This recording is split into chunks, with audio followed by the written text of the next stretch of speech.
Hello guys and welcome back to the channel. In this video, I'm going to show you how you can use WhatsApp on PC without phone and QR code. So let's get started. But here's the truth first. You cannot use WhatsApp on PC without a phone number at all. A number is always required, but you can use it without scanning a QR code using these methods. So you gotta download WhatsApp Desktop from Microsoft Store or the official website of WhatsApp. You gotta open the app and click link with phone number instead.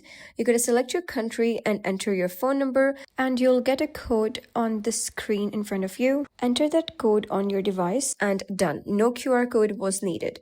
And alternatively, you can also use Android emulator, in which you don't really need a phone. You can download any emulator you want, such as BlueStacks or LD Player, and simply install WhatsApp within that emulator and enjoy using WhatsApp like you'll do on your device. But I would not really recommend the emulator method.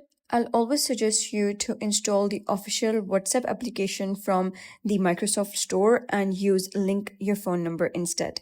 And yes, WhatsApp always requires a phone number for verification. There is a no turnaround method for that.